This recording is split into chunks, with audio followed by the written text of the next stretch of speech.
and welcome to More Together with School District 25, where each week we'll take a deeper dive into some of the issues, accomplishments, news, and current events happening around our school communities. This is a chance for listeners to get to know the school district and learn more about the educational issues you care about the most. I'm Courtney Fisher, and joining me today is Tom Wilson. Tom is the March recipient of the district's PIES Award. The Pocatello-Chubbuck School District 25 Employee-of-the-Month P.I.E.S. Award recognizes employees who positively influence educational success. The PIES Employee-of-the-Month Award is made possible by School District 25's educational partner, Lookout Credit Union. I'm Courtney Fisher, and joining me today is Tom Wilson. Tom is the March recipient of the district's PIES Award. The Pocatello-Chubbuck School District 25 Employee-of-the-Month P.I.E.S. Award recognizes employees who positively influence educational success. The award is for employees who go above and beyond in that effort. Tom was nominated for the award by three of his colleagues, Ms. Dawn Stone, Ms. Heather Canfield, and Ms. Tanya Walton. I invited Tom to visit with me today about the award and his role at School District 25 as the Food Services Coordinator. So let's get to it. Tom, welcome to the program, and thank you so much for joining me today. Thank you, Courtney. Glad to be here. First, let's get to know a little bit more about you. Tom, can you please take a moment to share with our listeners a little bit more about yourself and the role you play as District 25's Food Service Coordinator? All right. Well, basically, my whole role here is to just kind of keep the ball rolling. Years ago, we had a third layer of management. We had an actual purchaser back there, and since I had a lot of experience in purchasing, whenever we made the switch from me being purchaser to coordinator, I just took both roles on and kind of went with that. But my background is in all sorts of food service. My uncle owned a restaurant when I was growing up, and so I got handed the toast and learned how to cut toast at an early age, and moved up through the ranks, and I became a sous chef. I've worked for Marriott Management Services for a few years, and then I've been here for 23 years. Wow, that's wonderful. Yeah. So you were nominated for this award by three staff members who you supervise. And in her nomination letter, Ms. Heather Canfield wrote, Tom spends countless hours in making sure students have quality, nutritious food to eat during the school day so they can focus on learning. Tom has undoubtedly adapted to and even anticipated some of the many challenges with keeping the child nutrition program running well. Last spring, Tom coordinated providing meals for all children in the community while schools were closed. He was up against shortages of food, supplies, and employees, as many people had to quarantine due to COVID. Even with all the challenges, the food service department was able to provide almost 4,000 lunches and 4,000 breakfasts per day for children in Pocatello. This was only possible because of Tom's hard work and dedication. End quote. So let's talk a little bit about our child nutrition program and how the nutritional well-being of students provides a foundation for learning throughout the school day. Okay. Well, I think it just kind of sets the tone. When our learners come to school, they're excited, and whenever they get into that breakfast area, it's just they are just beyond themselves sometimes. It's they haven't seen anybody for a few hours possibly. Their parents may be working various hours, and so they may or may not have siblings. But when they come into the food service area, they know they're going to see a friendly face, and that may be the first face they've seen for hours, and so they're just ecstatic. Our ladies are well trained on customer service, and I would put any of our ladies up against anyone as far as food service goes. Wonderful. So another one of your colleagues who nominated you, Ms. Dawn Stone, wrote, during COVID, Tom has gone above and beyond to ensure our learners are fed and well taken care of. Tom worked countless hours to ensure we had food, supplies, and staff to feed our learners. He spent countless hours on the phone with vendors trying to lock in prices and delivery dates. He worked nights and weekends to make sure we had everything we needed. He made sure we had staff to feed families at each park location 5 days a week. Tom has been a silent hero. So that's very high praise. And it has certainly been a challenging time. So I wanted you to maybe tell us a little bit more specifically about some of the challenges in providing seamless food services to the learners in our community during a global pandemic. Well, I guess the place to start is the fact that none of us had ever been through this. Right. It was like, wow, what do we do? And it wasn't that we were, alone in this. It was the entire nation going through it at the same time. So countless school districts were looking for the exact same products in a lot of cases. So we were competing with one another to be able to bring things in on a timely basis and to be able to have something nutritious for both meals and to be able to get out. And I learned a lot about how valid bids are. Bids are as valid as the paper they're written on, because, during a crisis like this, just for an example, you don't think of like the vinyl gloves that you wear being all that expensive. And when we bid those prior to the pandemic, we were paying $18 for a case of 1,000.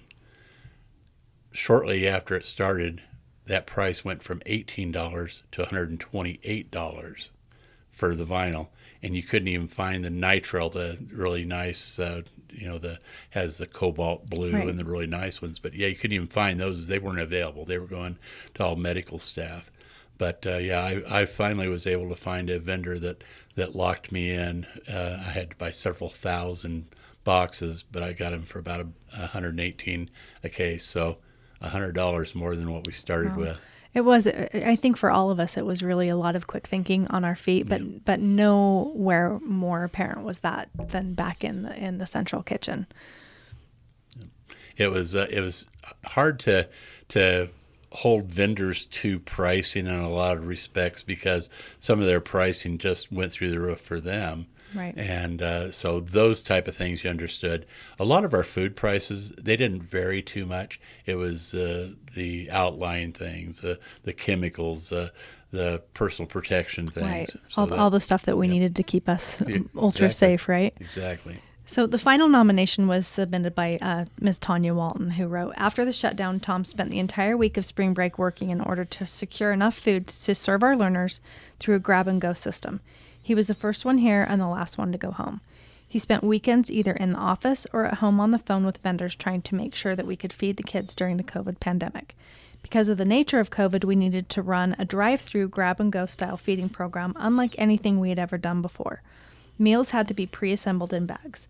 That meant Tom had to quickly contact the vendors to see what he could get a hold of and shipped that was pre-cupped or pre-packaged that we could pre-bag. Everyone was trying to get their hands on the same supplies. Tom spent countless hours searching for items that would work with the nutritional guidelines. I would love to see Tom publicly recognized for all of his hard work and endless time spent behind the scenes to feed the learners of our school district." So let's talk for a moment about the scale of this operation over the last year. Can you share with us how many total free breakfast and lunch? Because this has all been free to our learners really since last March with that first waiver by the USDA. So how many total free breakfast and lunch meals has the district served since March of 2020? So we basically went back to look at April 1st because I believe we started serving right after spring break last year. And since April till just through the 19th of this month, we have hit over a $500,000 on breakfast and over $750,000 on lunch. So we're right at 1.3 now. We're zooming in on 1.5 probably within the next few days. So it's amazing to me. We had never seen that scale, obviously, for the summer, because we were, in years past, we would average between 2,000, 2,500 for the first month or so, and then in July it would drop off. Well, it was all free. It never dropped off. Right. And so it was, especially June, July, and August was extremely tough because we ran with the same number of staff that we typically run our summer food program with, which is around 22, 23.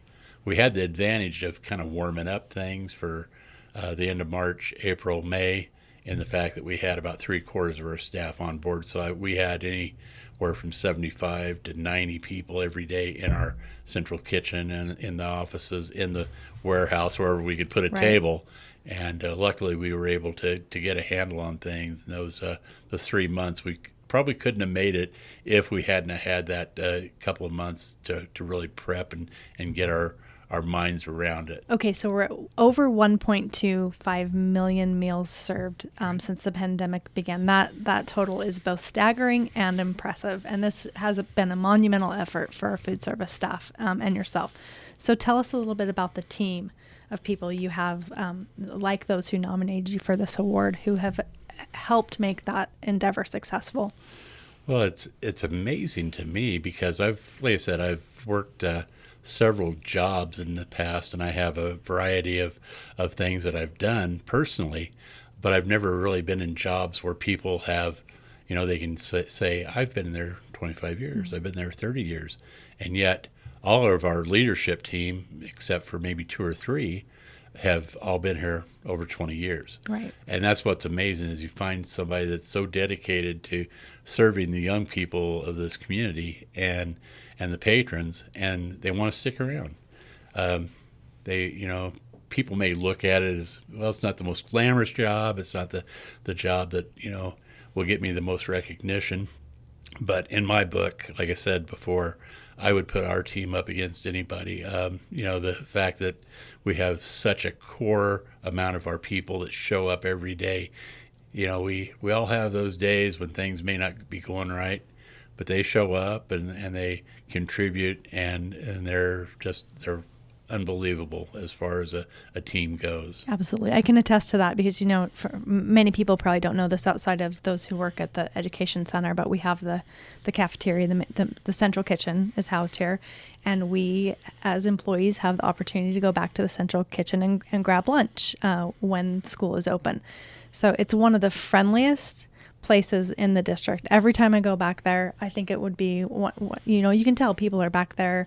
They're singing, they're smiling, they're welcoming, and I think that carries over into our schools in our lunchrooms as well. So, sometimes I feel like dance when I go out there. So right? Absolutely. No, I always get such a great feeling, and I love visiting with the food service staff back in the central kitchen. So I think that's a high mark. And something to be proud of.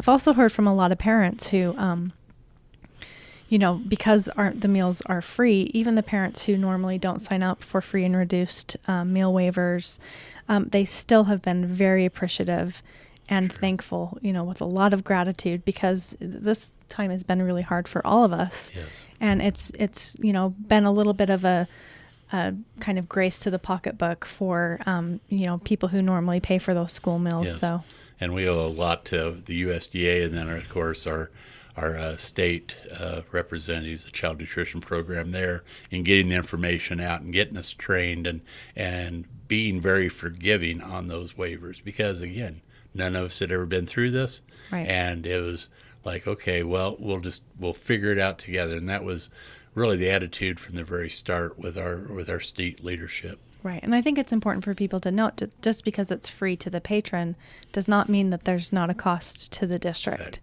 And so it does, even though it's free at the end of the line, it does cost the district a significant amount of money to be able to run this program. Is that accurate? Yes, it is. Very accurate. And we have to be very conscious because, we are trying to do the best we can for the taxpayer, and that includes me. So, we definitely want to take into account everything that we buy, and we do it, on a grander scale than, say, the parent at home with a budget. But it's the same philosophy. We're trying to be very budget conscious. We want to get the best for our value, and really, provide something that the kids are going to like. Because if we put something out there and they don't like it, they're just going to walk off, and nobody's going to be happy, and they really do need that nutrition. Right. Well, it's a wonderful community service. So let's talk a little bit about some of the innovative ways our food service team has implemented to ensure that our learners continue to have access to safe and nutritious meals during remote learning, hybrid learning, and now that we're back to in-person learning for every grade level. Okay. Well, one of the things that we've been looking at is a variety of some of the fruits and vegetables that are out there, and of course, a lot of that gets kind of pushed over onto another program that we work with, and that's a fresh fruit and vegetable program that 5 of our schools participate in through a grant. So we get a kind of a precursor to whatever is new out there, and then we get to try some of those things that might be left over then in some other schools. I had one little guy come up to me and said, "I didn't know what a rutabaga was until I tried it. I don't think I'm going to eat it again." And so Rutabaga is an interesting one. Yeah, it's kind of funny that, but it's some of the things that they get to see. Typically this time of year, we don't see a lot of stone fruit, the plums, the peaches, the nectarines, but we were able to find a source for them to be imported in, and so that kind of got us through. Typically, we in that December, January, February, we always say, "Welcome to Idaho, the land of oranges, bananas, and apples." And that's about all we have during those 3 months. And luckily this year we got those varieties. We've got mangoes now coming in.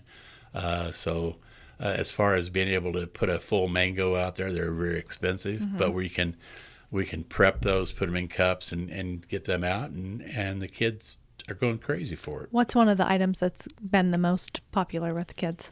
It's kind of one of those things that you fall into. Again, this was not meant to happen, but it's a item that we've been kind of looking at over the years. It's called a pizza ripper, and it's basically like breadsticks, but it's in the form of a pizza, and they can rip off the individual pieces of pizza. There's like 3 or 4 put together, and we've just we've thought about it, just never really did anything about it. And then all of a sudden, I didn't have access to our main frozen pizza because of a manufacturing issue that didn't really concern us because it happened in Mississippi, I believe it was. Well, it became an issue because all of a sudden I couldn't get shipments. So we went with this ripper. The kids have gone crazy over it. And so now we're looking at probably putting it on for the summer feed program. Okay. So speaking of summer, it's right around the corner. What can you share with us about our summer feeding program? It's kind of funny because it just seems like it flows from one program to the next. Right. And we will get the advertisement out there. Of course, the first thing is for the staff and for the supervisors to be trained, and that's kind of what we're going through now is some online training, and then we'll advertise for staff. I've got to contact, obviously, both city entities and get some details worked out as far as the park openings and things like that.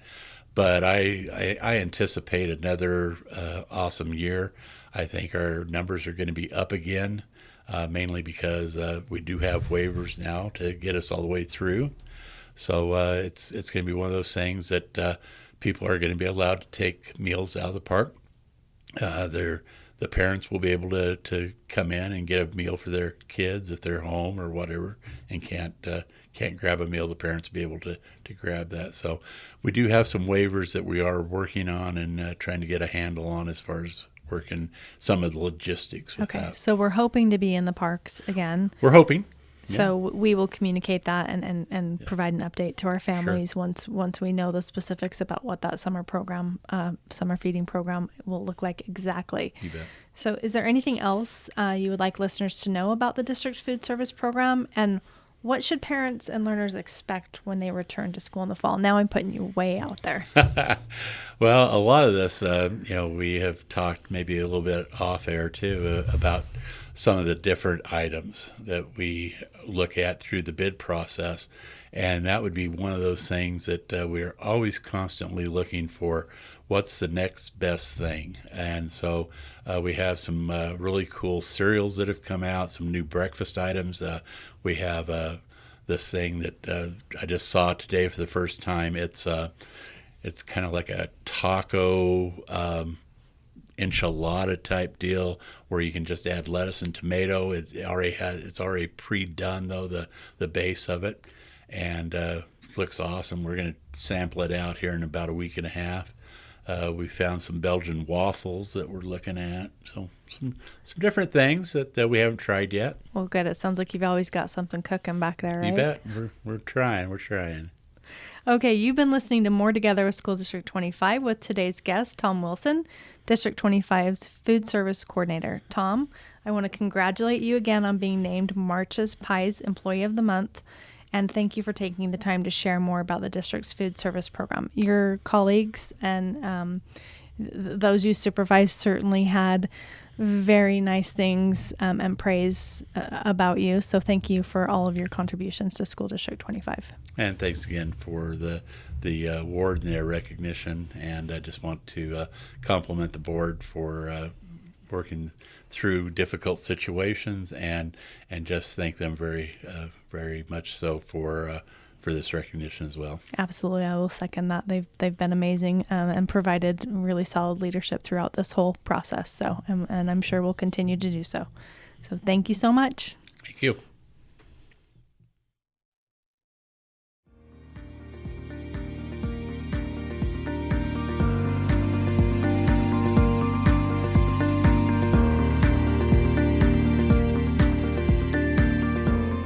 Thank you for tuning in to today's podcast. Our mission at School District 25 is to think more, learn more, and be more together. If you enjoy this podcast, remember, check us out every Friday with a new episode available on our YouTube channel. And if you have an issue you'd like to hear more about, send your ideas or questions to communications@sd25.us.